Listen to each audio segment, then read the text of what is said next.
Hello and welcome. Today we are going to talk about one of the accelerators of Klyff that primarily focuses on loss prevention. Let us talk about what an accelerator is. An accelerator is a prepackaged solution that we call has batteries included, which is optimized for the Klyff platform that solves a particular use case. So today we are going to be talking about loss prevention as a use case. Let us look at what does it actually mean. Historically, loss prevention is a $130 billion problem, which is growing 26% year on year. Out of this $130 billion, 65% of the shrinkage is due to theft. So what does loss prevention actually mean? Loss prevention means that we are devising a strategy to reduce and manage the risk that can lead to asset loss, damage, or theft, or operational errors that result in lowering our revenue model. Now, let us look at what are the different types of loss prevention that exist in a retail sector. So as you would notice, there are various kinds of loss prevention scenarios that can hamper the revenues of a retail industry. And the two biggest ones, as you would notice, is shoplifting and employee theft. Together, they contribute to more than 65% of the shrinkage. Then there are others like return fraud, operational errors, supplier fraud, and package pilferage. Let's look at each one of them one by one.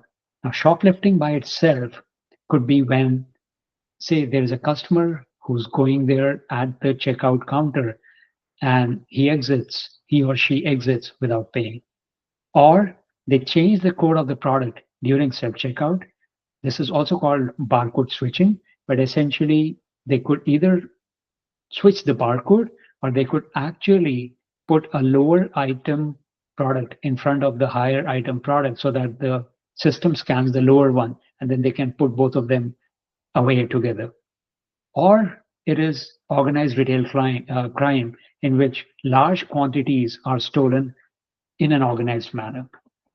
Another major chunk of shrinkage is employee theft, and these are many scenarios like stealing from the cash register, stealing merchandise, not scanning for customers when they are at the checkout lane, processing fraudulent discounts or refunds, or manipulating the time clocks.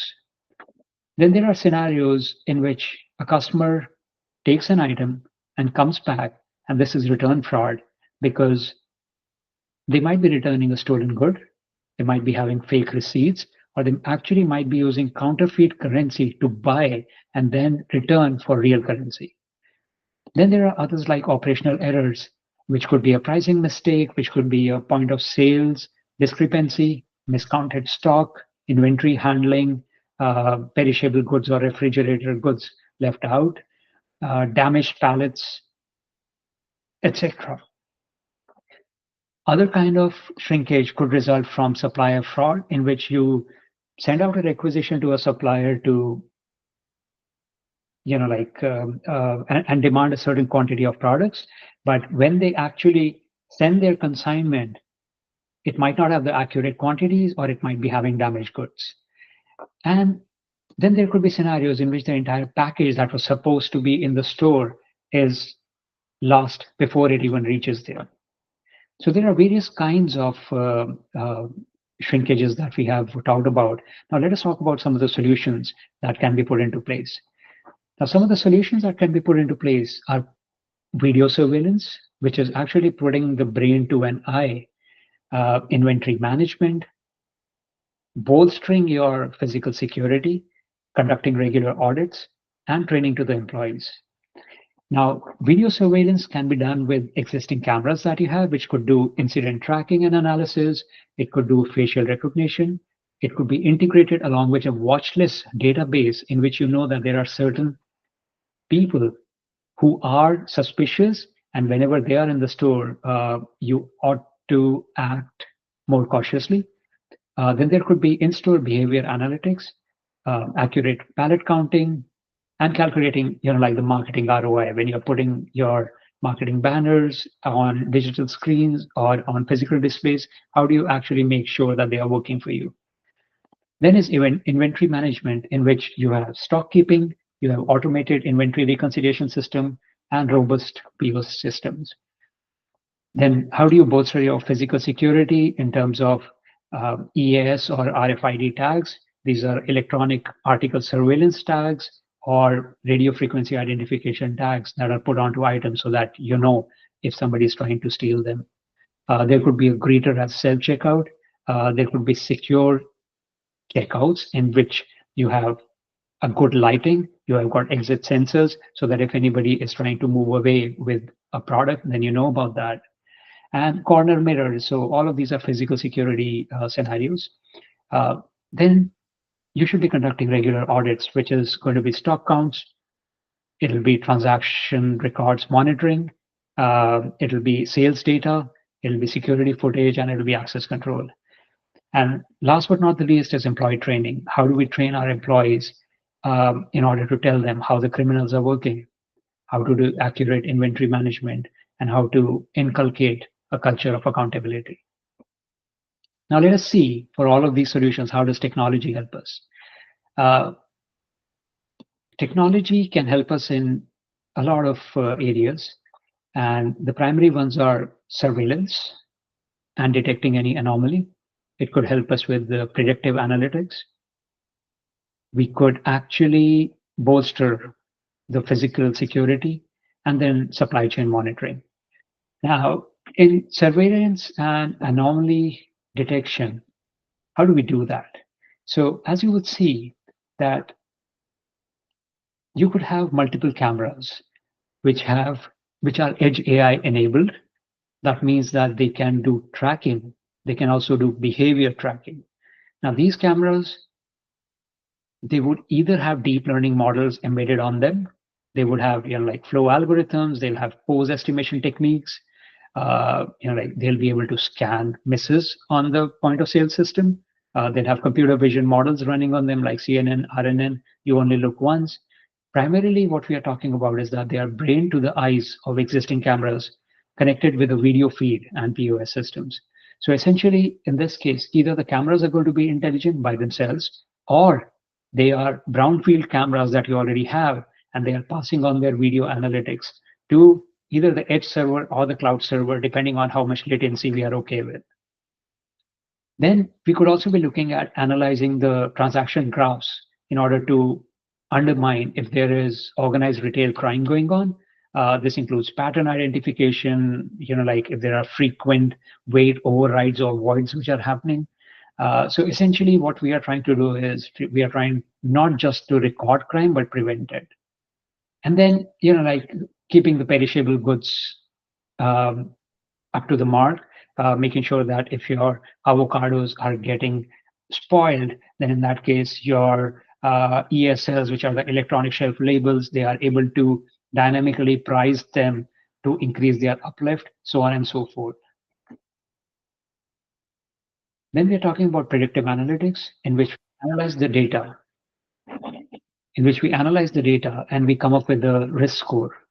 Now, this risk score can be based on various parameters like employees level score, store level score. Then we could have relationship between the events that we are able to analyze, indicators that predict fraud, and then audit scenarios and recommendations that come out of it.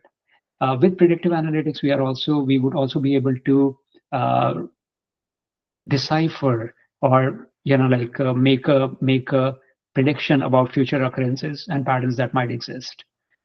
And then it also helps us with the inventory forecasting. From the physical standpoint, some of the technology areas that you can really get help from are going to be smart shelves. These are shelves which are going to alert if the quantity is running low, or if there is going to be like out of stock situation. Then as we discussed earlier, the RFID and ES tags, and geofencing alerts if certain pallets or your inventory movement vehicles or your carts are actually moving in areas beyond your geofenced location, then you'll be getting alerts on that. And similarly, we have got supply chain monitoring, in which there is document verification and or blockchain integration, through which we are able to understand and assess the suppliers. Now, all of this is good, but of course, in a retail industry, it comes with a lot of challenges as well. And some of the challenges are these: there is a lot of unstandardized data in the retail industry. Now, your different sensors, your different POS systems, your different digital signage, cooler screens, all of them probably have different data sets, and all of them need to be synchronized together. Then today there are siloed solutions which are existing. So there's a loss prevention solution that might exist. There is a cooler screen solution that might exist. Similarly, there is a digital signage solution that might exist, but then all of them need to work together end to end. Then we have infrastructure issues in which the bandwidth is going to be a big problem. And if you're running AI, then the AI optimized data structures at the edge need to be optimized. Then for doing all of this, we really need to justify the return on investment. Another scenario which is very common in the retail industry is that most of the solutions will need to be brownfield solutions. We cannot just look at greenfield solutions, because there are going to be existing cameras, there is going to be existing hardware, there are going to be existing sensors, and our solution should be able to work with any one of them. It needs to mine and thin the data at the source, and we need cloud and edge convergence to happen. Finally, we have the law of the edge. Now, the law of the edge means that we have to make sure that we are respecting privacy at the data level, at the individual level, at the store level, and so on. There is law of economics that comes into play, which talks about the cost. And then there is law of physics that comes into place as to how fast we can implement and what are the latency issues that we are ready to live with. Now, that said, if we quickly switch over to the solution or the accelerator that Klyff has, and of course, we can send you the entire presentation that details out a lot of other scenarios that Klyff can handle. But today we are going to be talking about the loss prevention accelerator. Now, the best part of this accelerator is that it is brownfield. It assumes that you have got hardware, sensors, your cameras, which are already existing, and we are not asking any retail client to replace them, but the solution should work with them. It is a brain-to-eye solution with a multi-camera AI. It works with point of sales, self-checkout tracking, behavior tracking. Since it is an end-to-end solution, it integrates along with inventory management system integration and builds machine learning models in order to do predictive analytics for loss prevention, for inventory control, for inventory forecasting, so on and so forth. And it is a solution that runs from the sensors to the edge server to the cloud server, so a complete end-to-end solution. Let us look at quickly the architecture of the solution. As you would notice, so there are going to be a lot of cameras, and there is going to be so the architecture that we are primarily focused on right now is going to be that for a self-checkout scenario, but we'll show you how this extends even further. So there are going to be multiple cameras. There's going to be a barcode scanner. So this first level of interaction, wherever the customer is trying to do a self-checkout, is the visual perception layer, in which essentially what the system is going to do is that it is going to grab the video feeds coming from the multiple cameras that you have. So there could be a camera at the checkout station, there could be a camera above that, so on and so forth. And it'll grab the retail object from that feed.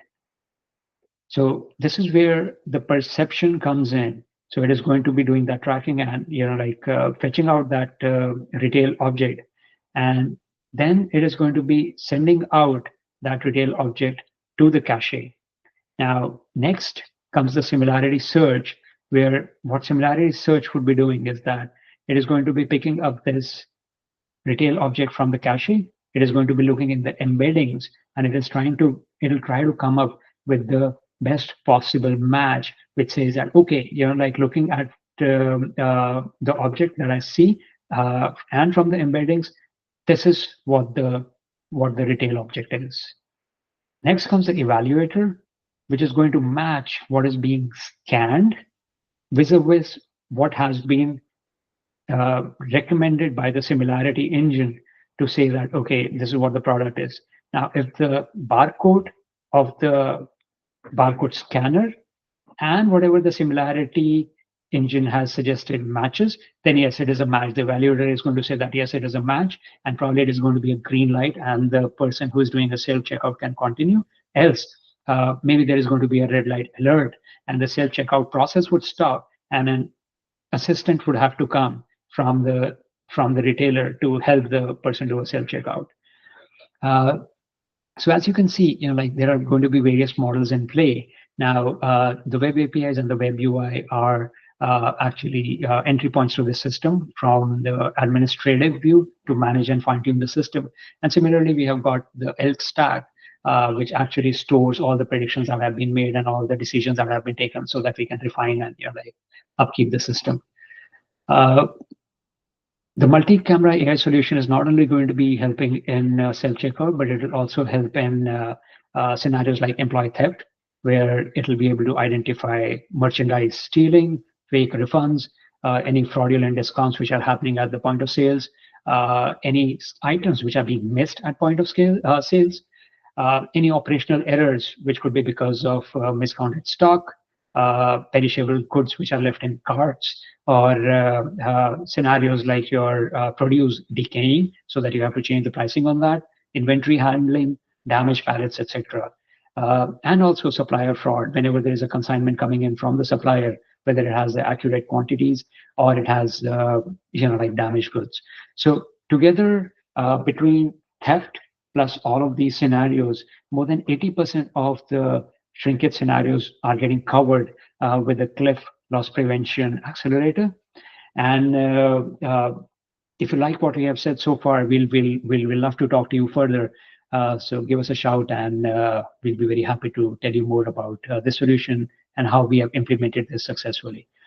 Thanks a lot for your time, and talk to you soon again. Bye.